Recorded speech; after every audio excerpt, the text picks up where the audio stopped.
जरा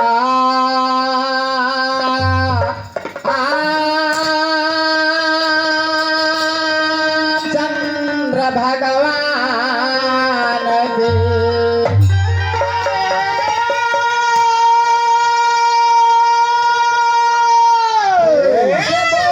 बबुआ लखन लाल बलवान की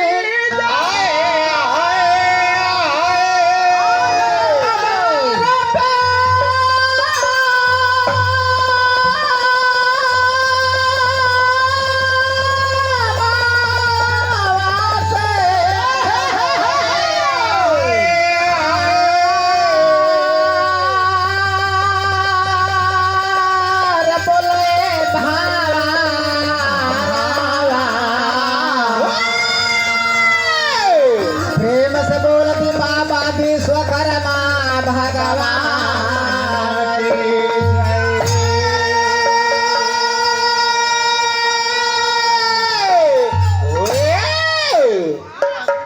आई आज बहुत खुशी के बात बा लेकिन गांव में हमारा माता जी के पुण्यतिथि के शुभ अवसर पर हमने छोट कलाकार के कुछ गावे बजावे के मौका मिलल बका जी। हाँ हाँ खुशी में गांव में लगल बा बबुआ। टोली चढ़बू बोली न निकली पाँव बढ़ावल न जाई आर टोली चढ़बू बोली न निकली पाँव बढ़ावल जाई आर जब बाला मुख से जब जई बूरे गोरिया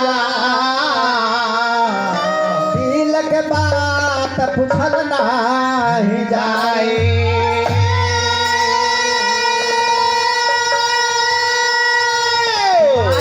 लागल बजरिया गोरी की जहिया तू जैबू से जरिया गोरी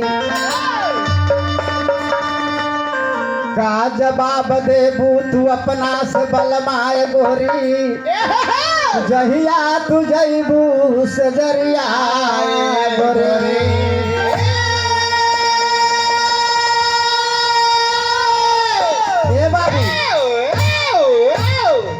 मृत भुवन हा इ धरती पर जय आयल बा एक दिन चाय बबुआ ध्यान दे सरवन भाई कि लोगवा काहे खाती अरे लोगवा काहे खातिर चोर डाकू अरे बेईमान बा नलबा धन हो जा बाबू जी आयल बा जैसन कर्तव्य भइले बा वैसन फल के प्राप्ति भइल बा कहे के का बा कि लोगवा काहे खातिर ए प्रभु कि लोगवा काहे खातिर और लोगवा काहे खातिर और चोर डाकू बेईमान बनलबा तई सर ए मास्टर जी मेरी शरीरिया चार दी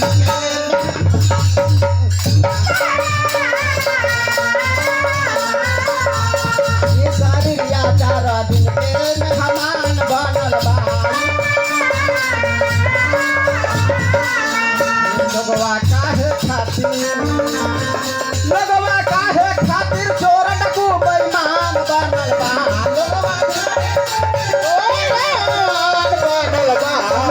काहे खातिर चोर डाकू बेईमान बनल बा लोगवा काहे खातिर चोर बेईमान बनल बा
मेहमान बनल बा ई सारी रिया सारा दिन के मेहमान। ध्यान देके ए बाबू पामर ब्रेक में आओ, चैनल पर चढ़ी बाबू आतर हिसाब से चलिए। तो काहे कोयला मन में गलूर एक दिन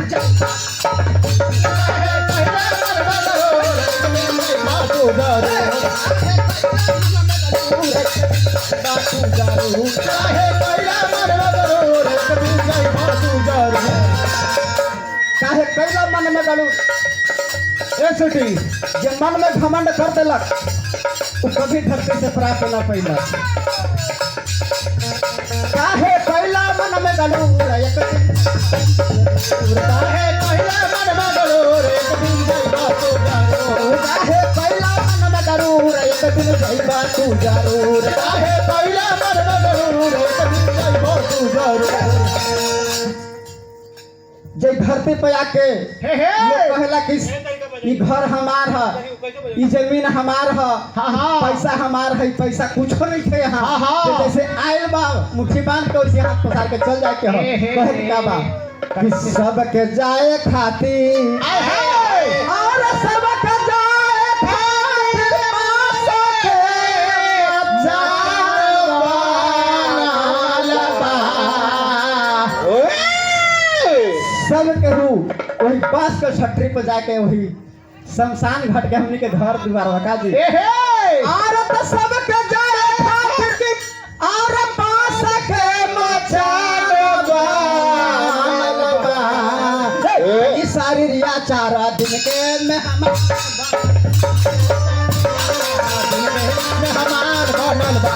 ई सारी रिया 4 दिन के मेहमान बनल बा।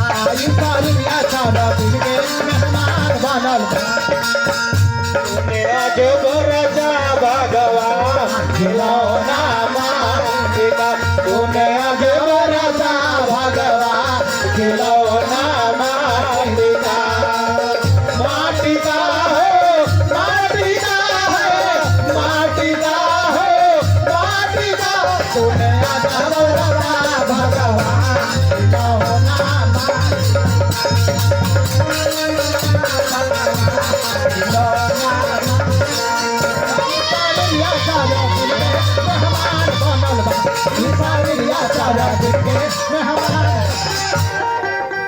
इस शरीर जब तक प्राण रही तब तक लोग हित कुटुंब कहता, अब प्राण एकरा में से निकल जाता तो एकरा के माटी कह देता का जी।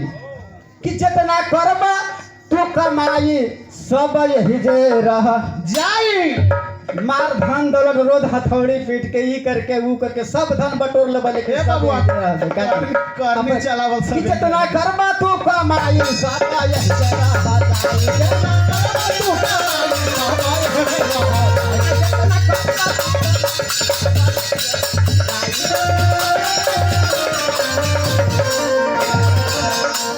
जितना कमेबो का पसंद भैया सब यही रह जाके बा। मान ली 2-4 रुपया के हमने के छूटो छाट मिलता तो सब यही खा पी के सब कर लेते है ना।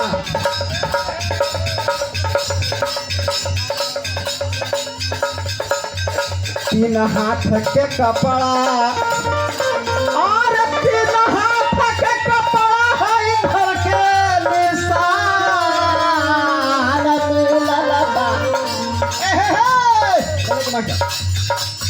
ई सारी रिया 4 दिन के मेहमान सारी रिया 4 दिन के